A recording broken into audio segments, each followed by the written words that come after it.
Groet in die wonderlijke naam van ons koning Jesus Christus, geliefdes. My naam is Israel Thijs en welkom by Broodbreek, die program van die Here waar ons dagelijks 'n hoofstuk in die Nuwe Testament lees met die doel om ons Christene te vernuwe en te versterk op 'n daaglikse basis. Vandag gaan ons voort met Handelinge hoofstuk 22 en ons begin lees. Broers en vaders, luister na my verdediging teenoor julle oor hierdie saak. Toe hulle hoor dat hy hulle in Aramees toespreek, het hulle nog stiller geword. Hy gaan toe voort. Ek is 'n Jood wat in Tarsus in Cilicië gebore is. En hier in Jerusalem het ek groot geword en my opvoeding by Gamaliel gekry. Aan sy voet het ek geleer om Joodse wet streng na te kom. Ek het 'n verbete kampvegter vir God geword, net soos julle almal vandag is. Ek het jag gemaak op die pad tot die dood toe.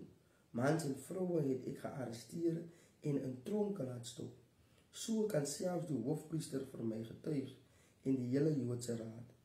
Van hulle het ek selfs briewe aan ons volksgenote in Damaskus gekry om ook daar hierdie mense te gaan arresteer en vir strafoplegging Jerusalem toe te bring. Juist toe ek op pad was sommer naby Damaskus, het daar teen die middag skielik 'n sterk lig uit die hemel om my gestraal. Ek het op die grond neergeval en 'n stem vir my hoor sê: "Saul, Saul, waarom vervolg jy my?" "Wie is u, meneer?" het ek gereageer. "Ek is Jesus van Nasaret," het hy my geantwoord. "Dit is vir my wat jy vervolg." Die mense saam met my het wel die lig gesien, maar nie die stem gehoor van hom wat met my gepraat het nie. Toe vra ek: "Wat moet ek doen, Here?" Die Here sê toe vir my: "Staan op en gaan Damaskus binne, en daar sal alles wat God bepaal het dat jy moet doen aan jou meegedeel word." Ek is deur die reisgenote Damaskus aan die hand binne gelei, want die helder lig het gemaak dat ek niks kon sien nie. 'n Man met die naam van Ananias het daar gebly. Hy het nougeset volgens die Joodse wet gelewe en by al die Jode daar 'n goeie naam gehad. Hy het na my toe gekom en by my kom staan en vir my gesê: "Saul, broer, sien weer." En oombliklik is my gesig herstel en het ek hom gesien. Toe sê hy: "Die God van ons voorvaders het jou uitgekies om sy wil te ken en om die regverdige te sien en hom te hoor praat. Jy sal inderdaad vir alle mense sy getuie wees van wat jy gesien en gehoor het. En nou, waarom nog wag? Staan op, laat u doop en jou sondes afwas. Jy het mos sy naam aangeroep." Ek is terug Jerusalem toe, en terwyl ek by die tempel besig was om te bid, het ek 'n buitengewone geestelike ervaring gehad. Ek het die Here gesien en hy het vir my gesê: "Maak gou, gee dadelik pad uit Jerusalem. Hierdie mense sal verseker nie jou getuienis oor my aanvaar nie." Toe het ek geteestribbel: "Maar Here, hulle weet dat ek die man is wat oral in die sinagoges die mense uit..." Toe het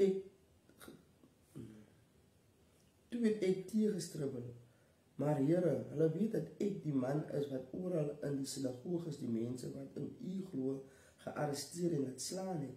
En toe u getuie Stefanus vermoor is, het ek self hulle ondersteun. Ek het sy moordenaar se klere opgepas." Toe sê die Here vir my: "Gaan, ek wil jou ver wegstuur na die nie-Jode toe."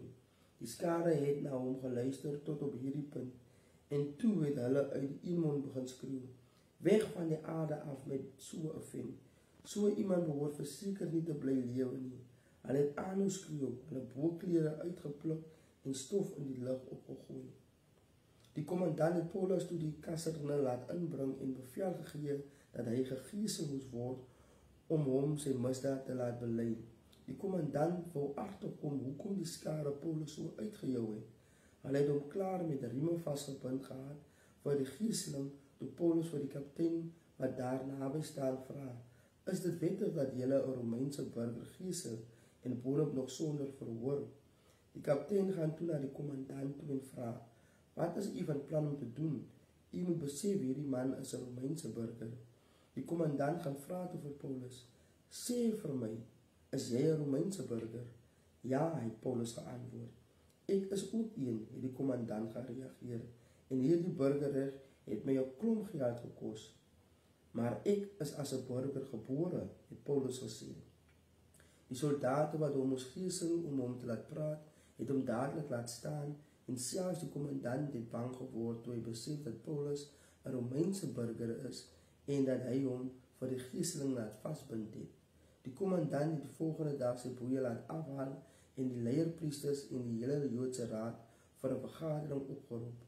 Hy het Paulus laat inbring want hy wou agterkom presies waaroor hy deur die Jode aangekla was. Amen. En daar het ons geskrewe woord van God, geliefdes, onthou, die Here is lief vir u.